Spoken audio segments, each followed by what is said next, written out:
Now, I want to add to this that these errors involved in statism general, that is, in the idea that we need a state in order to protect our lives and our property, there are additional errors involved when it comes to the idea of a democratic state in particular. The traditional, pre-modern form of a state is that of an absolute monarchy. But monarchies were faulted because, especially also by classical liberals, because they said monarchies rest on privileges. The king has privileges as compared with regular subjects. Monarchies are incompatible with the idea of equality before the law of all people. Now, what they proposed, and the democratic opponents of monarchical states, was we have to open entry into the state to everyone, and that allegedly makes everyone equal before the law. Everyone can now become the king, so to speak.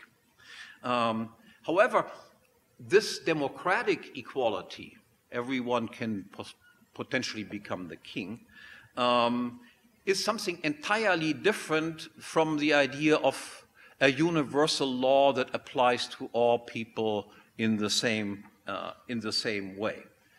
The objectionable dualism between a higher law of the kings and a lower law, so to speak, of regular people exists under democratic conditions just as before.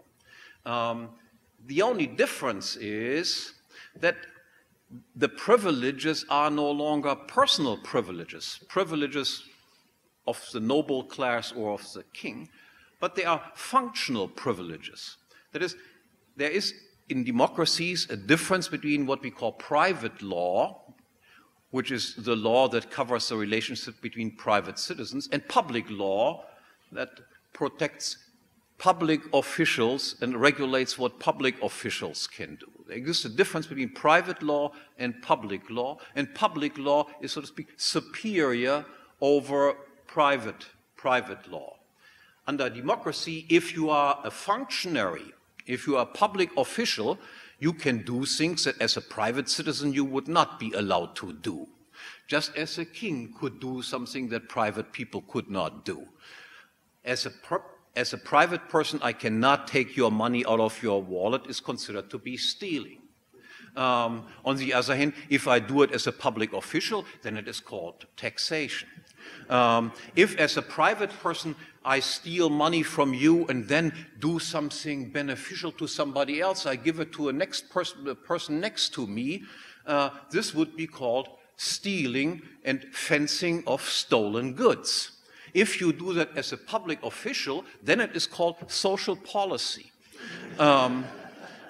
If I take you, kidnap you, force you to work for me, as a private citizen, this would be considered enslavement and I would be punished for it. On the other hand, if I'm a public official, I take you, enslave you, serve in the army for 2 years or something like this, then that is called public. I'm compelling you to do public service. So you realize this difference between two types of laws exists under democracy just as much as it existed under monarchy. But things are even worse than this. Because look at what takes place when we replace kings with democratic rulers. The king considered the country, so to speak, as his private property. He could sell it off, he could pass it off in the form of inheritance to the next generation and so forth. Under democracy, you replace somebody who considers the country his personal property with somebody who is a caretaker, a temporary caretaker for a certain period of time of the country.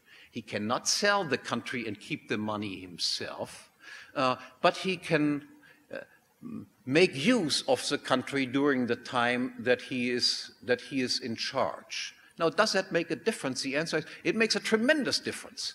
Imagine I give you a house and tell you you are the owner of the house. You can sell it, you can see what happens to the market value of the house if you do this to the house or that to the house.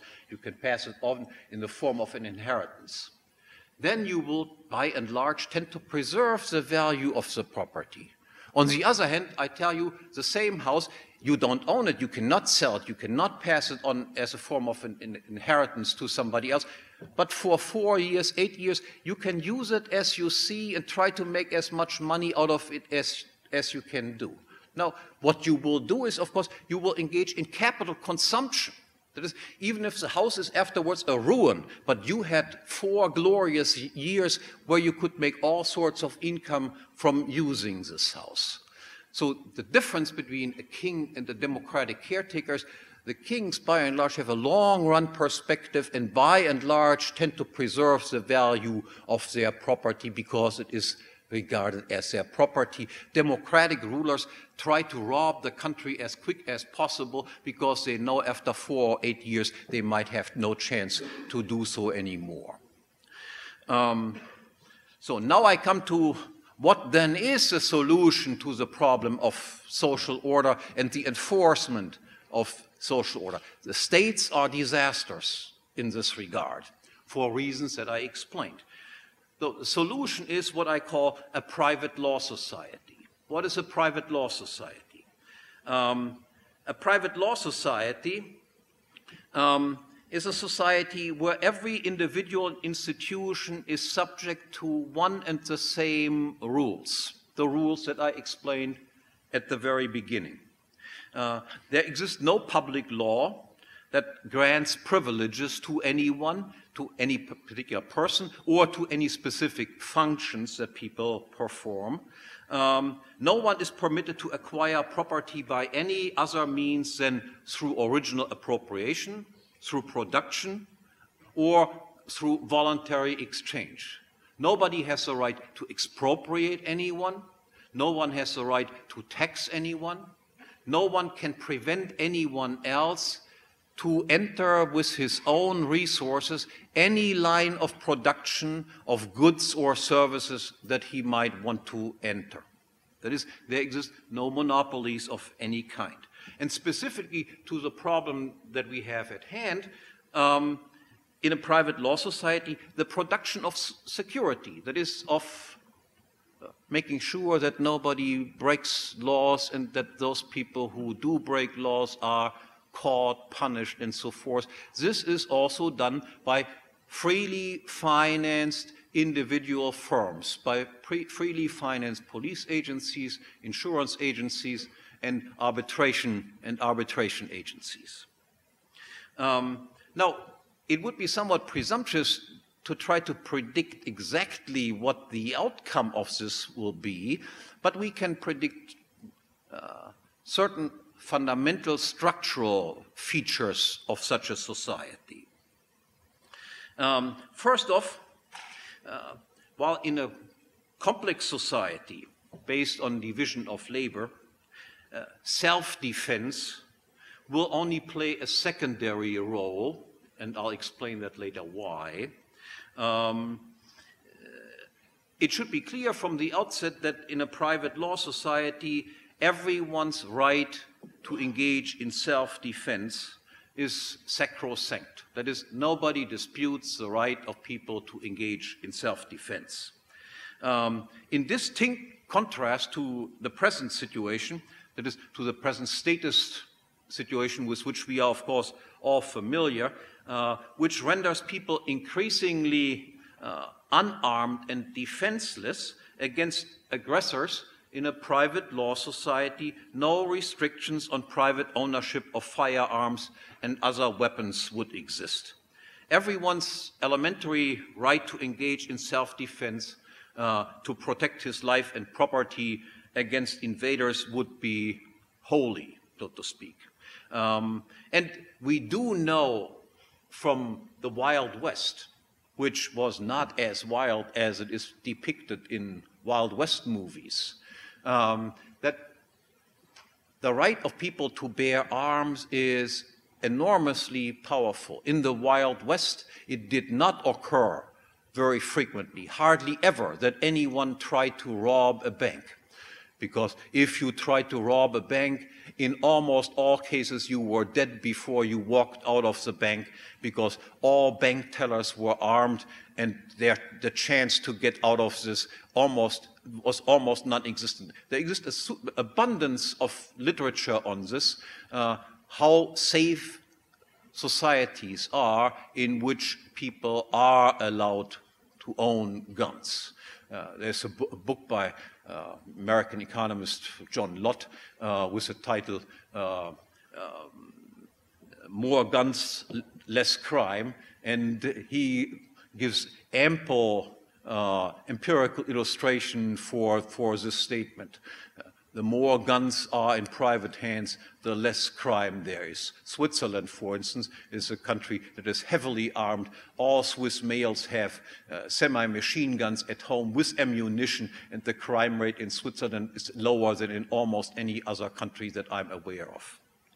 No, but just as in today's complex society, we do not produce our own shoes or telephones, or cars, but rely on division of labor. In a private law society, by and large, when it comes to the production of security, we would also rely on specialized producers and by no means rely exclusively on self-defense. Most security services will, in a private law society, then provided by specialized agencies competing for voluntarily paying clients by various police, arbitration, and insurance companies. Now, if you wanted to summarize in one word what the decisive difference and advantage of a competitive security industry would be, as compared to the present statist way of providing security, if we wanted to characterize in one word what the difference would be, then this one word would be contract. The state, with which we are all familiar, as the ultimate decision maker and judge, operates, as you all know, in some sort of contractless legal vacuum. There exists no contract between the state and its citizens.